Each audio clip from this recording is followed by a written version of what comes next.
This is an operating system apologizing to me for crashing. I built this from scratch, or well, I didn't really build shit. I prompted this from scratch. I reviewed some code for sure, but I did not necessarily make this. I had AI go and agents go and make this. And why? Well, I wanted to understand the man who did it first, the man who did it all alone, with no AI, with no agents, to get a better understanding into his mind and to just show some appreciation for a man that I think is one of the smartest people to have ever walked this earth.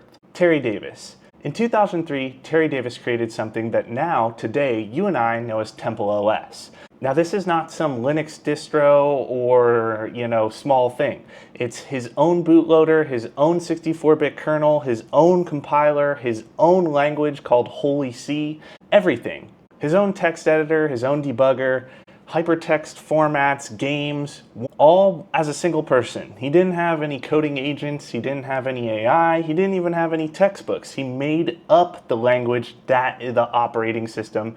One man, a decade later, and about 100,000 lines with no, oh, let me go and check Stack Overflow or anything like that, all out of his mind.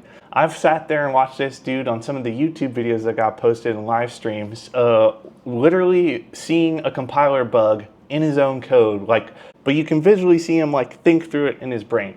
Gotta be one of the smartest people ever to have lived. Now, if you know anything about Terry, you can skip on, but if you want a little bit of history, Terry had schizophrenia. So Terry, around the late 90s, after some of his early episodes, kind of had this divine revelation that he was God's chosen programmer. That basically God was streaming him this exact language on how to code and basically gave him a spec on what to make. The spec was 640 by 480 pixels, 16 colors, single voice audio, no networking, or anything along those lines. He called these constraints the covenant and the OS God's third temple. He wrote hymns for the PC speakers, he had games where you could walk to the burning bush, he had all sorts of crazy cool features all coded up by himself. Now, the internet's relationship with Terry is very complicated. He's done a lot of things that a lot of people dislike.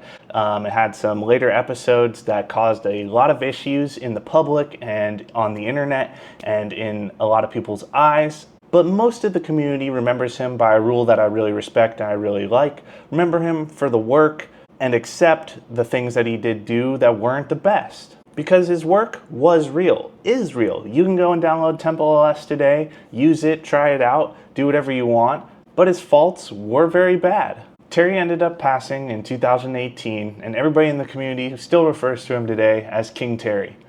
And one of his lines that I still always think about today and enjoy and am always saying in my head is, an idiot admires complexity and a genius admires simplicity. And so Tom, what is this video all about? Well, Terry built a temple to God.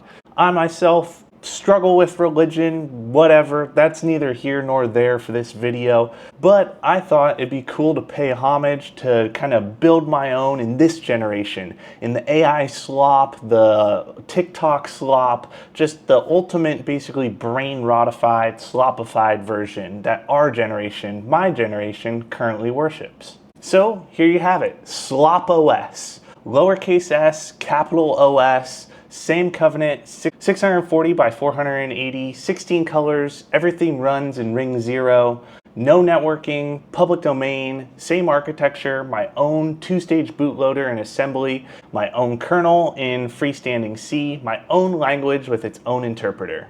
Except where TempleOS was holy, slopOS is whatever the opposite of holy really is, I don't know. But, it has AI filler, engagement bait, brain rot. The language is called SlopC. Basically, HolyC was able to walk so that SlopC could crawl. And so, that's it. All you need to do is clone the GitHub repo, do a make run, and you'll be in. It'll start up slopOS. That's our boot sector, so 512 bytes of pure faith. Finding the second stage, which prints the prophecy unfolds, hauls the kernel out of what is called the disk dimension, switches the CPU on to protected mode with the line abandoning real mode, it was never real to begin with, and jumps. And so now, kind of a quick walkthrough to just kind of show you what slopOS is all about. Every line you type is also a program. The shell is the interpreter. That's the HolyC defining feature, and it's the heart of this thing. Yap means print, and every statement must end with FR, aka for real. Why? Because, well, everybody in my generation says for real. One caveat about SlopC is it's definitely harder to understand than normal C. It's even, I guess you could say, designed to be harder to understand than normal C. Exhibit 1, we don't have any order of operations. We don't follow them. We read left to right, and that's the answer. There is no PEMDAS in this world. There is no, you gotta multiply and divide before you add. No, we read left to right, and that's the answer. Now, why did we do this? That's because PEMDAS is a psyop, okay? You gotta know it's a psyop. There's a reason that the Twitter question goes viral every month about, the answer's 20 or the answer's 6 or whatever. It's there every single month because everybody never passed the 3rd grade. It's a psyop, it was never meant to exist, and, basically the physics and the fabric of the universe that we now know today is completely fake.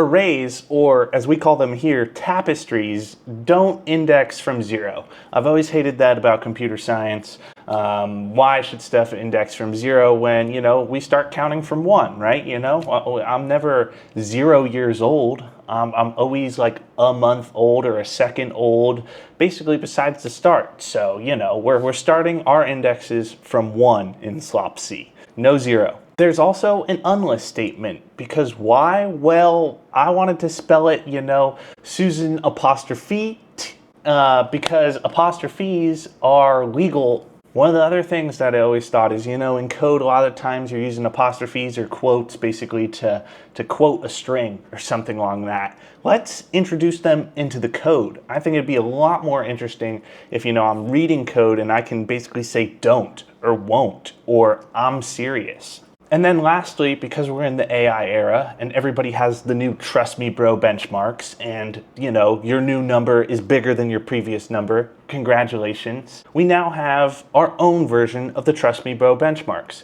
You set a variable to 100, you print that variable out. It might be 99, it might be 101. The variable will change, the value will change. You just don't know, you just have to trust me, bro. Running a program is like subscribing to it as if it's a YouTube channel, like you're watching this video right now, and it was sponsored by Grind Shadow Legends. So, following the YouTube spirit, basically every variable that you create but don't use in your program, after the program runs, the variables get demonetized. So sadly, they won't be able to make any money. That is what this is for. The third section is the Terry section, if you will, kind of the divine features. I wanted to, like I said, pay my respects and kind of my due diligence, if you will, to the original, to TempleOS. So I have my own version, of the choir. You can hear and listen to the noises come out of your PC. You can listen to your hymns. So you can play a hymn and it will play Terry's Amazing Grace right through your PC speakers to keep that, TempleOS spirit, if you will.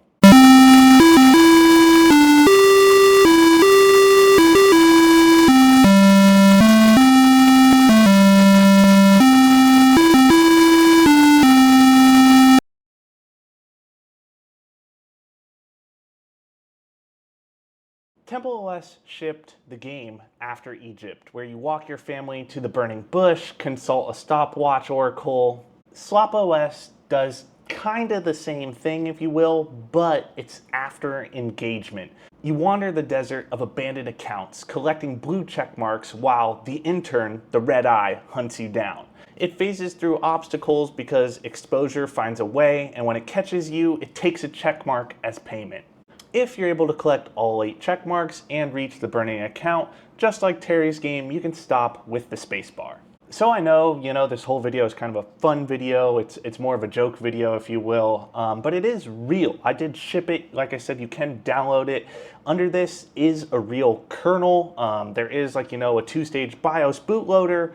Again, I don't claim to be a kernel writer. I don't claim to be anywhere near as smart as Terry at all. Again, this is slopified. This was done with a lot of AI coding agents.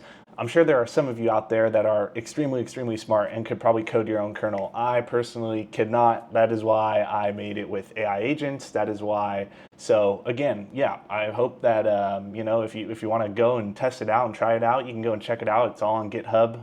And yeah, this is just basically a video that I wanted to make because I thought it was cool. I've been watching all of these TempleOS videos on YouTube, and I thought it'd be great to create something similar or cooler, I don't know. And so I built it and made this video. So if you find slopOS interesting, yeah, let me know. If you want to see any features added to it, let me know. You can also open a pull request on it. It's a completely public GitHub repo, so feel free to, you know, clone it, add whatever you want. But yeah, just thought it would be something fun. I want to give a huge shout out to everybody that is, you know, downloading my apps and checking out Overboard. Been getting a lot of requests for that on the Discord channel. So thank you for that, and thanks for listening to the music. And as always, it's been your boy A5Atomic, aka Atomic. I will see you all at the top.